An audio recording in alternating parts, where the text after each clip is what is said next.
नमस्कार बंधुरा आमी सुष्मिता रान्ना बान्नाय स्वागत जानाच्छि। आज के तोमादेर साथे एकटा टिफिन रेसिपि शेयर करते चलेछि। भिडियोटा प्रथम थेके लास्ट पर्यन्त देखार अनुरोध रइल।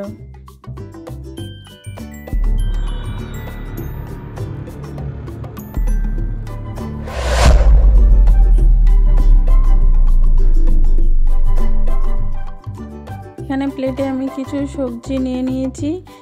पेঁয়াজ কুচি, ধনেপাতা কুচি, গাজর কুচি, ক্যাপসিকাম কুচি, টমেটো কুচি, রসুনকে গ্রেট করে নিয়েছি, দুটো কাঁচা লঙ্কা, হাফ পাতি লেবু। এখানে একটা বাটি নিয়েছি, এর মধ্যে সব সবজিগুলো দিয়ে দেবো। প্রথমে দিয়ে দিচ্ছি পেঁয়াজ কুচি, তারপরে রসুন কুচি দিয়ে দিলাম, তারপরে দিয়ে দেবো টমেটো কুচি, ক্যাপসিকাম কুচি, গাজর কুচি, পরপর সব সবজিগুলো এখানে আমি দিয়ে দেবো।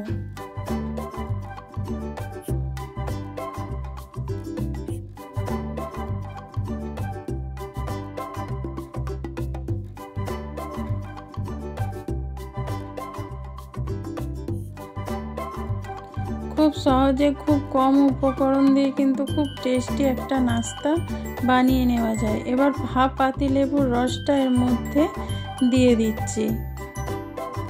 এবার এখানে দিয়ে দেব আমি স্বাদ মতো নুন।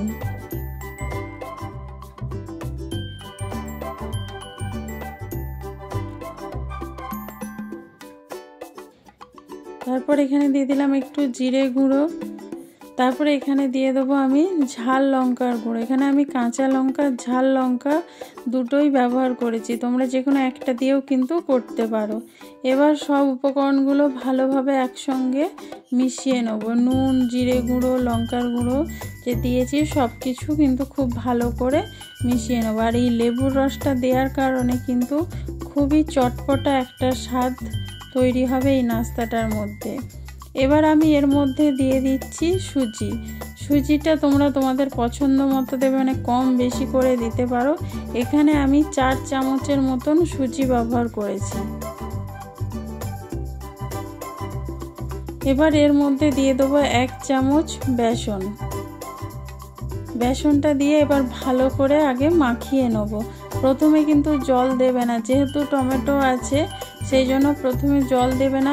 প্রথমে শুকনো উপকরণটা ভালো করে মাখিয়ে নেবে, তারপরে যদি জল লাগে একদম অনেকটা দেবে না, এই 1 চামচ কি 2 চামচের মতন জল দিলেই কিন্তু হয়ে যাবে। আমি এখানে মাখিয়ে নিয়েছি। এবার আমি এখানে 1 চামচের মতন জল দিয়ে দিলাম। 1 থেকে 2 চামচের মতন জল এখানে আমি কিন্তু ব্যবহার করেছি। দিয়ে এবার ভালো করে মাখিয়ে নিচ্ছি। এই জলটা যে দিয়েছি, সুজিটা যখন নরম হয়ে যাবে তখন কিন্তু পুরো জলটা শুকনো হয়ে যাবে, আর সুজিগুলো কিন্তু নরম হয়ে গিয়ে ফুলে যাবে, একটা মাখো মাখো ভাব হয়ে যাবে। মাখিয়ে এখানে আমি 1 মিনিটের মতন রেখে দেবো। যতক্ষণ কড়াটা গরম হচ্ছে ততক্ষণ রাখলেই কিন্তু এটা একদম নরম হয়ে যাবে। একটু ভালো করে মাখিয়ে নিতে হবে যেন বেসনে কোনো ডালা ডালা অংশটা না রয়ে যায়। দেখো এখানে আমার মাখানো হয়ে গেছে, সুজিটা নরম হয়ে গেছে। এবার এর মধ্যে আমি 1 চামচ সর্ষের তেল দিয়ে দিলাম। তেলটা দিয়ে এবার ভালো করে আমি আবার একটু মাখিয়ে নেব। তেলটা দেওয়ার কারণে খুব সফট একটা মানে চিলা তৈরি হবে, খুব সফট, আর খেতেও খুব সুন্দর লাগবে।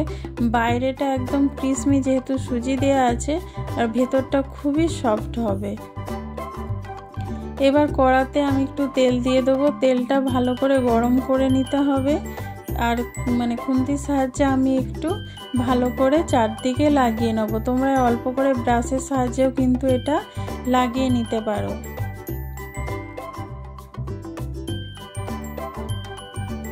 আমি ভালো করে কিন্তু এটা লাগিয়ে নিয়েছি। এবার আমি অল্প অল্প করে ব্যাটার এখানে দিয়ে দেবো।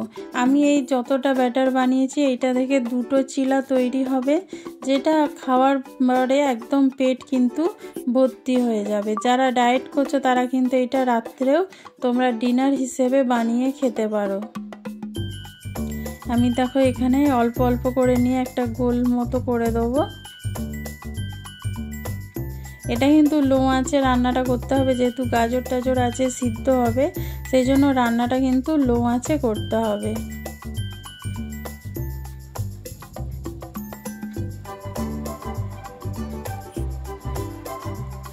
দেখো আমি এখানে কিন্তু মানে সবটা যতটা দরকার দিয়ে দিয়েছি, দিয়ে এবার এটাকে আমি চাপা দিয়ে দেবো, 2 মিনিটের মতন লো আঁচে সেদ্ধ করে নেব, মানে ভেজে নেব। ঢাকনাটা খুলে তোমাদেরকে দেখাচ্ছি, দেখো কত সুন্দর হয়ে গেছে। এবার দেখো কত সহজে উল্টে যাবে, দেখেছো কত সুন্দর, একদম পুরো পারফেক্ট, একদম মানে অমলেটের মতন একদম হয়ে গেছে। এদিকটা উল্টে একই রকমভাবে চাপা দিয়ে এদিকটাও আমি করে নেবো, একই রকমভাবে ভাজা করে নেব। কত সুন্দর কালারটা এসেছে দেখতেই পাচ্ছ তোমরা। দেখো কত সহজে উল্টানো কিন্তু হয়ে যাচ্ছে, একটুও ভেঙে যাচ্ছে না। এইভাবে তোমরা উল্টে পাল্টে লাল লাল করে ভেজে নিয়ে তোমরা সসের সাথে খেতে পারো বা এমনিই খেতে পারো, খুব ভালো লাগে খেতে।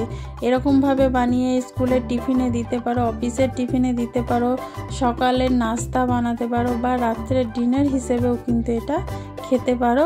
এটা কিন্তু খুব ভালো শরীরের জন্য। এইভাবেই আমি সবগুলো দুটো চিলাই বানিয়ে নেব। এই রেসিপিটা যদি ভালো লেগে থাকে লাইক কমেন্ট শেয়ার করো। নতুন বন্ধু যারা দেখছো তারা চ্যানেলটা সাবস্ক্রাইব করে বেল আইকনটা ক্লিক করে দিও।